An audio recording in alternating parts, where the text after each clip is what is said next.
J'ai envie de vous parler de nouvelles qui ont secoué la francophonie. J'hésitais entre la sortie de la saison 2 de Bref, celle du programme des festivals d'été ou mon déménagement. Oh. Et moi, dans la vie, j'aime déménager. Et des cookies chocolat noix de pécan, mais c'est pas le sujet. C'est un truc qu'on fait pas assez, déménager. Alors que ça résout tous les problèmes. Tu déprimes, déménage. Tu t'ennuies, déménage. Tu déménages, déménage. Tout va mieux quand tu déménages, sauf s'il y a un grand bonhomme orange qui force en prenant ta maison parce qu'il veut en faire un centre balnéaire. Mais bon.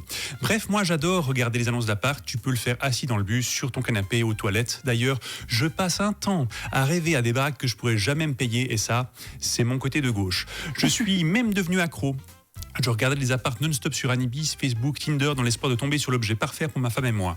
J'étais tellement à fond que j'allais devenir Stéphane Plaza, mais comme les violences domestiques, c'est pas mon truc, je me suis calmé.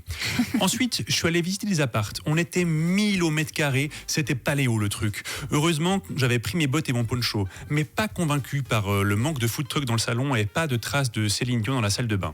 J'ai été tellement déçu. Pas par paléo, enfin oui aussi, mais par les apparts. Comme pour la grande scène, l'annonce te promet une vue splendide alors qu'elle existe seulement si t'es dans la cuisine, en équilibre sur un tabouret et que tu dégages ce mec avec une licorne gonflable devant toi. Il ne manquerait plus qu'en plus, il chante faux, et là, il n'y a plus qu'à déménager. Mais comme pour Paléo, même si c'est décevant, après quelques bières de mauvaise qualité, on oublie et on y retourne. Une fois, pour faire passer mon dossier en haut de la pile, j'ai posé une question intelligente à la dame de la visite. C'est porteur, ça non. Elle m'a regardé, je l'ai regardé, elle m'a regardé, elle m'a dit non, ça c'est une porte. Bref, j'ai pas eu l'appart. Quand j'ai déposé mon dossier, j'ai mis le paquet. Fiche de salaire, attestation de non-poursuite et dessin de mon chat. J'ai quand même des limites et je connais la réputation de certains patrons de régie, pas question que j'arrête de faire des blagues sur le harcèlement sexuel, la corruption ou les doudounes sans manches. Et puis, événement aussi incroyable qu'une victoire des Verts aux votations, j'ai fini par trouver un appartement.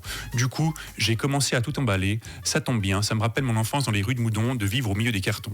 Et puis tu loues un camion, tu déplaces toute ta vie, tu ramasses les dernières miettes de cookies sous le canapé, tu vérifies une dernière fois, c'est porteur ça, et en un claquement de doigts, tu habites ailleurs. Sauf que maintenant que j'ai déménagé, je suis de nouveau déprimé.